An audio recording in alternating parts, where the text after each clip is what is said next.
federal minimum wage hasn't changed since 2009. When minimum wages have been increased, there have been no negative employment effect. Red counties where they were resistant to or really opposed to these changes, maybe you'd find the negative employment effects there. But those places actually had larger positive employment effects. They have a vested interest in keeping wages low.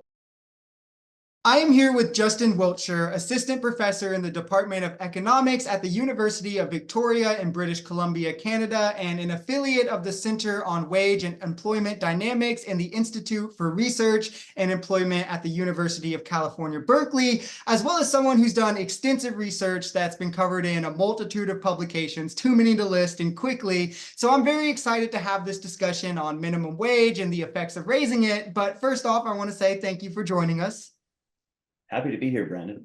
Of course, yeah. So I feel like there's a lot to talk about when it comes to minimum wage, and it's a very polarizing topic, but I wanted to start by maybe dispelling some of the more myths or even questions that people might have when it comes to raising it. And I wanted to start with the employment effects. And the study that I was reading, I saw that you looked into California and New York, who raised their minimum wage over around a 7-year period. What kind of results did you find in pertaining to earning increases and the disemployment effect of that? For sure. So maybe it's worth giving just a little bit of context before I jump into what we found. Back, especially prior to the 1990s, there was sort of a just general presumption made by a lot of economists that labor markets were what we call competitive. And what that means is that the little model that people are often taught in their very first year economics class, or maybe in high school economics, where supply equals demand, and the market clears at some certain price and everything's perfect. Like that was sort of the presumption about labor markets, that there are lots of employers out there and workers can just like leave if they don't like the wage that's being offered and go somewhere else. It's very easy. And so wages would always be what they should be. And if you increase the minimum wage above that, then that would result in a lower quantity of labor demanded. So disemployment, the loss of jobs.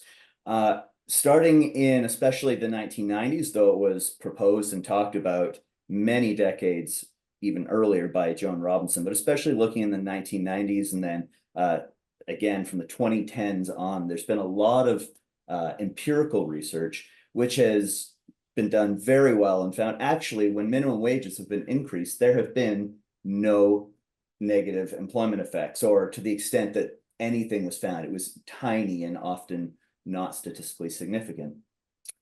And the general idea, the explanation here was what was originally proposed by Joan Robinson, but was elaborated on a lot more in more recent decades, that if you actually have an absence of perfect competition, that is, if for some reason employers have some ability to set wages below what would obtain in a perfect competitive market, then there is room for wages to be raised without them being like, oh, forget it, now the wage is too high, I'm not hiring anymore. In fact, the idea behind what are called monopsony models, and there are several types, but these models essentially say that because labor supply is what we call upward sloping or not perfectly elastic, that is, it does respond to changes in wages, that you could actually have increases in employment when you have an increase in the minimum wage. And the reason for this is that, the simplest explanation is that lots of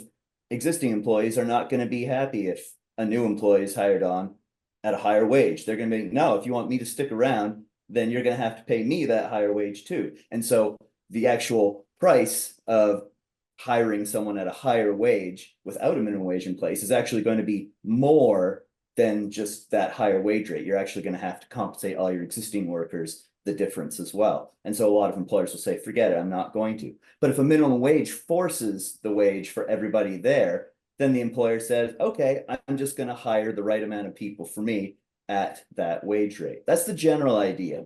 So there was this conflict that sort of existed, especially in the 90s.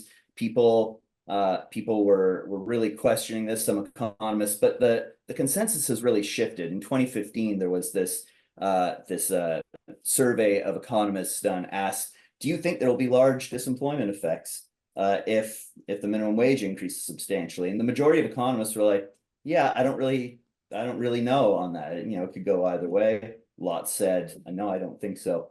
So fast forward to what we've done, we decided that we wanted to look at this massive increase in the minimum wage in California and in New York. So prior to 2014, the minimum wage in California had been $8 an hour for several years. In New York, it had been $7.25 an hour. And the federal minimum wage hasn't changed since 2009. So a few places have increased it a little bit, but some places have increased it quite a lot. But really, California and New York had these massive policy changes where California, just across the board, the minimum wage is going to go from $8 and it was going to increase a lot, and then subsequently was changed to go up to what it is today, which is obviously even higher than $15. In New York, it was scheduled for fast food workers specifically to increase to $15. For both states, this happened by about the end of 2021 or the beginning of 2022, hitting $15 in California. And so what we wanted to do is say, hey, this is a huge increase in the minimum wage. If there really are negative employment effects or just harms for workers, it should show up in this, right? Like if you're going to double the minimum wage, then the effect has to be there. And so we employed the state-of-the-art econometric methods, a stacked synthetic control estimator, essentially for each of these counties that we picked to look at in California, New York. We individually estimate the effect and then we aggregate them. And we found that there was, prior to the pandemic, big increases in earnings and no effect at all on employment, which is consistent with either the minimum wages having some positive increase on earnings for workers and then maybe not quitting their jobs as much because we saw fewer separations in that time, or consistent to some degree with a monopsony model. But then when we look during and post-pandemic, what we find, especially after we correct for some different responses to the pandemic that happened in different areas of the country, what we see is that there was actually then a smaller increase in earnings over that period, but we saw a positive employment effect, which we actually estimate to be statistically significant. But overall, when you look at our results, what we're finding is that there is certainly no evidence at all of negative effects on these workers. Fast food workers tend to be among the lowest paid. The largest share of them make at or near the minimum wage, and they were just not experiencing any harms. They were benefiting. They had higher earnings. And so this seems like something that should be talked about when we're having these broader conversations on minimum wage increases at the state level and federally. And when I was reading your paper, I did see how you said there were differences pre-pandemic and after, and I wanted to ask you about some of those as well. But first, I wanted to ask, because to my belief, I think you did work to kind of differentiate high wage from more like lower wage income markets and see if there were effects for those maybe on like the lower end side. Were there any kind of differing effects that you found in your research, or was it pretty much the same? Yeah, this was actually interesting. So we were maybe concerned that there could be some bias in estimates that don't take into account the fact that some places have substantially higher wages, like San Francisco, like Manhattan. We thought, well, maybe those places can accommodate higher wages naturally, or maybe it's not even going to make a difference. Maybe they're more inclined to, in fact, raise their own local minimum wages above the state mandated level because they're richer places, they're expensive to live, and the employers are already paying wages above that minimum wage just to find anybody. So we thought, okay, let's account for that bias and let's do two different robustness checks, we call them. Let's, in the first place, get rid of all of the high income places around the San Francisco Bay Area and New York City. And in the second, let's get rid of all the places that chose to have higher local minimum wages, because maybe the places, especially say in California or in upstate New York, where you're talking red counties where they were resistant to or really opposed to these changes, maybe you'd find the negative employment effects there. And actually what we found was the opposite, that those places actually had larger positive employment effects. And that really jives with our monopsony story, that in fact, in those places in particular, there were employers, fast food employers, that had even more employer power, even more ability to set wages below what would be the competitive rate. And so minimum wages actually are especially important in those poorer places, and those places that are saying like, we actually don't want minimum wages. They're especially important to actually bring employment up and to bring earnings to what is really the competitive and therefore the fair level for these workers. And you kind of already brought it up about COVID and it being different pre-pandemic to different after pandemic in terms of slightly lower earnings and then employment going up. Was there any like one thing that could be pointed to as like causation for that, or is that something maybe that needs a different angle of researching on it? Yeah, I mean, I think there's more research that COVID is complicated. It's just complicated. We did an analysis. My co-author actually put out a separate paper looking at a lot of the things that were going on, a lot of the different policy changes. And if people are interested in reading that paper, I'd encourage them to take a look. I think it's quite accessible, by Michael Reich, 2024. But yeah, what we were really concerned about when we were looking at the pandemic was the possibility that some of the places that we saw have higher minimum wages in California, New York, where they actually saw these very, very sharp employment drops right at the beginning of the pandemic. We saw those across the board, but especially in around New York City and the San Francisco Bay Area and a few other places. And we thought, wow, is that just because minimum wages are actually bad when you have a pandemic or something awful, or was there something else going on? And of course, we know that those places were experiencing, generally speaking, much higher rates of migrant inflow. They're the big ports to the west and to the east, and they had governments that were more inclined to lock down quickly, lock down sharply, and then open up more gradually. And so once you account for those impacts, and what we did was actually go and look for the impact on people's time spent at restaurants and at stores, and then we used that cell phone tracking data to correct for things. We actually found that that really disappears, and there's no resulting consequence from minimum wages impacting any of that. Awesome. Yeah, that's pretty interesting. The next part, I kind of wanted to ask you a couple definitions, maybe to just clear up for some people. What is monopsony? Yeah, what is monopsony and how does it pertain to this conversation?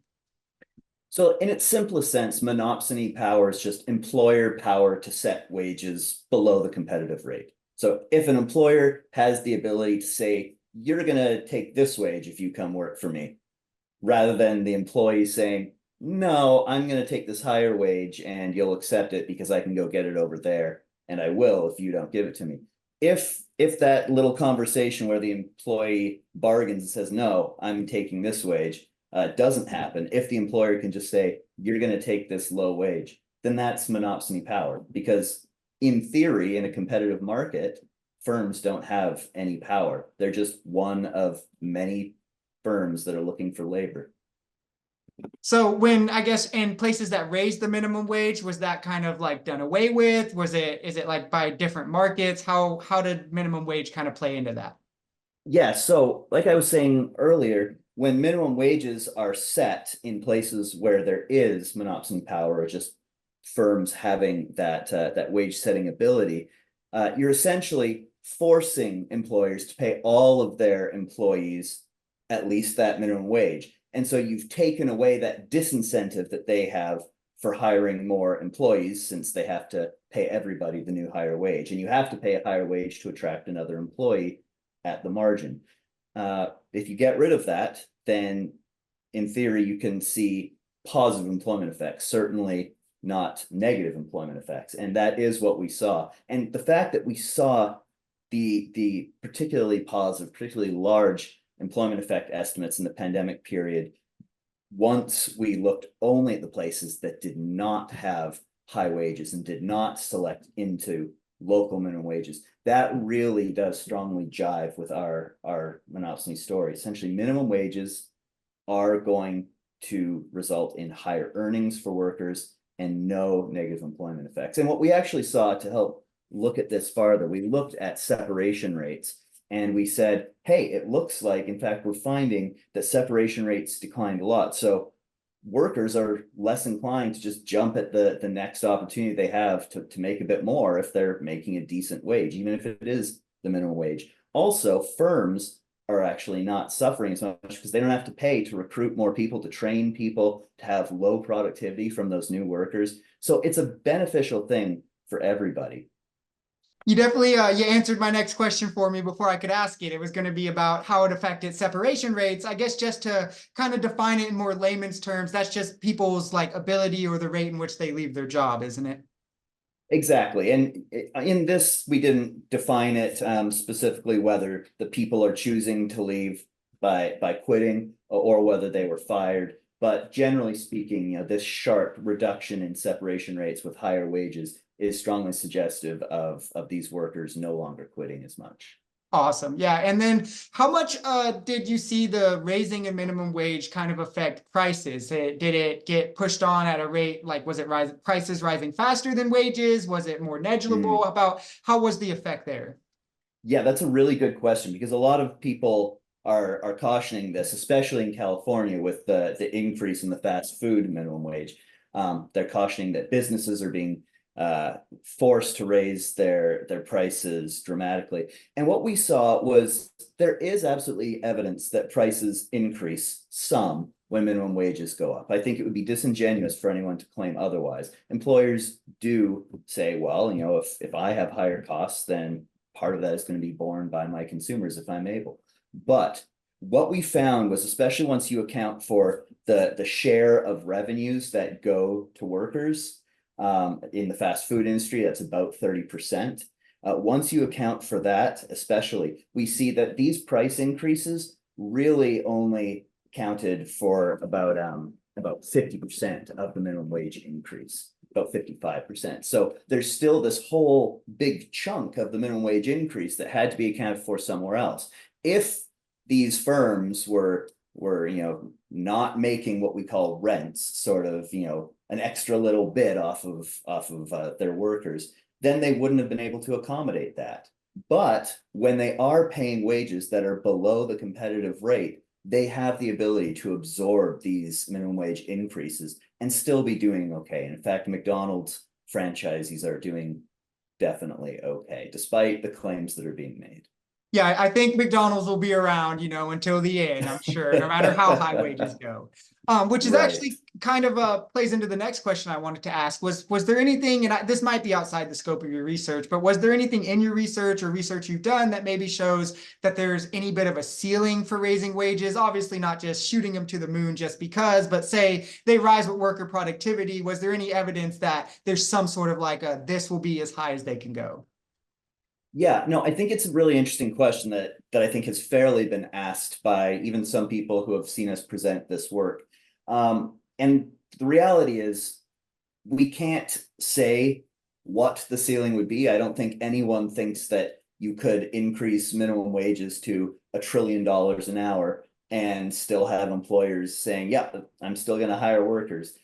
But the question of what that ceiling is, it's an empirical one. And the reality is we just have not seen minimum wages increase enough to see disemployment effects. So while we can't say what the ceiling is, what we can say is certainly the evidence shows that you can increase minimum wages to $15 an hour and you do not see disemployment effects. So we have at least that evidence that you can do 15.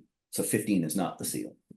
That's good to know, definitely. In the places like I'm in Indiana, so the minimum wage here is still $7.25. So, the closer we can get to that, the better off I think people here would be. Yeah. And I think the interesting thing that we found, so a lot of people are also concerned, well, maybe because you're looking at California, New York, they're special. So even if you're looking at these places that didn't raise their minimum wages and were not high income, maybe they're still just a lot richer and different than places like Indiana or West Virginia for Joe Manchin, who opposed a $15 federal minimum wage. Oh God, yeah. And what we find actually is that our treated counties, they span the income distribution prior to the increases starting. And so that means that they're really representative of the country as a whole. So especially these places that had lower incomes and no local minimum wages, they're going to be a lot more comparable to places in Indiana or in West Virginia. So really our results are results that people should extrapolate to the rest of the country. These minimum wage increases, they would benefit these low wage workers. We would not see negative employment effects. Yeah, and the last two questions I have for you are more opinion based. So, feel free to go answer however you feel. The first one, and I like to ask this to everybody who's done extensive research on anything, what do you think, and it might be something you've already named as well, what do you think either to you or for other people who haven't looked into it, what's the most shocking finding you think you saw or realized in your data? Honestly, what I just said was a little surprising to me. Prior to doing this research, I was someone who was a bit more inclined to think, well, maybe you need to have place specific minimum wages because you need to account for the different costs of living in each place. Maybe that's true at whatever that unknown upper bound is, but certainly what we've seen is actually the opposite. The fact that you saw these larger positive employment effects in the pandemic period in the places that were the poorest, in the places that didn't choose to have higher minimum wages, that was surprising to me. But as I thought about it more, I thought, oh, it actually does make more sense. Those places are more likely to be characterized by employer power. So yeah, I got to learn several things and got to be challenged and to think anew with the results that we had. And I thought that was very cool. Definitely, yeah, and that's the best part I'm sure of doing research and things is even getting to learn stuff yourself you might have not known all the entire time. The last thing I want to ask you is again just opinion. What do you think has made this so polarizing from both sides really? Where you have I think Barbara Lee in California was saying minimum wage needs to be $50 an hour. You have like that on one side to where Republicans or people on the other side are like we can't have it above 725 or it needs to be lower. Why do you think people can't just look at the data like in the way you have and see like it can be raised, so it should be? This is the important question. I'm glad you asked this because this is ultimately what it comes down to. I think there are several factors that play into it, but I'm giving my opinion here, as you suggested. I think there is a lot of fear among some people that the stories that have been told without good evidence to back it up are true, that if you're a restaurant worker and the minimum wage increases, you might get fewer hours or lose your job. That could be really harmful. So I think there is fear among some people who are doing their best just to listen to what they're being told by other people as they're doing their job. They don't have necessarily the time or the training to look into these things. I do think that there are a lot of employers who benefit from having employer power. They have become very profitable and have done very well. They have a vested interest in keeping wages low. The lower you can keep your wages and still sell as much as you can, the more you are going to do well. And so I think there is a very cynical involvement in keeping minimum wages low. And I think politically then, on that side against it, unfortunately, you've got a lot of politicians, really a party that has shown at this point it is willing to do anything to try to retain power. And that includes keeping its donors happy. And its donors happen to be those people who have a vested interest in keeping minimum wages low. And its voters might be those people who are afraid of losing their jobs. On the other side, I think $50 an hour as a minimum wage, that's probably a campaign slogan rather than an actual policy proposal. I think anyone reasonable would say like some sort of ramp up with testing and the potential for an off ramp would make more sense than saying just raise it to 50 right away. That there is this, in America, there is this sense of you're either with us or against us. It's very binary. I'm no longer in the States. I'm up in Canada now where I grew up. My time in the States was awesome in a lot of ways, but wow, it was just exhausting, that political culture. It was either you're in this group or you're Satan. Yeah. and Yeah. and it's not healthy. It's not conducive to just a society that is healthy. It really does not care about the actual well-being of low-wage workers, which frankly I think should be one of our top priorities. If minimum wages were harmful to low-wage workers, I would want to be finding the research evidence that said it was harmful so we could stop it. But the evidence is saying the opposite. And so because of that, I think that we should be following what the research says to the benefit of those low-wage workers. And that should be the only thing that guides us. We should not be worried about the larger political perspective. We should care about how people are doing. I agree with you. Tribalism and politics, I mean, it's spread to science at this point in America. Economics definitely, and you hit the nail on, or you hit the nail on the head with the hammer, in that one side is just, we have to play to the corporations, to donors. If anything, the lack of empathy is their economic policy. And then on the left, I think it becomes more of like a virtue signal contest almost, where I'm like the most worker forward person there is. But like when Barbara Lee said $50 an hour now, I mean, even I was like, come on, like you have to realize, like at some point it's like, oh, you want 20 an hour? Well, I want 50 an hour. Well, I want 100 an hour. Like I'm the most virtuous. And people don't realize that hurts the cause and hurts the low wage workers that we're wanting to help more than it actually helps them. Exactly. 100%. Yeah. And so again, thank you for a wonderful conversation, sharing some of your knowledge and experience and research. I'll be sure to link your website in the description if anyone wants to check out maybe any of the other papers you've written as well. And again, just thank you. Got something about Walmart in there if people are interested. Yeah. You had a couple good papers, I thought. So thank you. Yeah, definitely. Yeah, no, this is a great conversation, Brandon. I've really enjoyed this, and I'd be happy to chat again if you want, if it's appropriate, but really appreciate what you're doing. I think you're thoughtful, and I really like that. I appreciate that. You seem like a pretty empathetic person as well. I'll have to look over some of your other papers, and we'd love to have you back on to discuss one of those as well. Would love that. All right.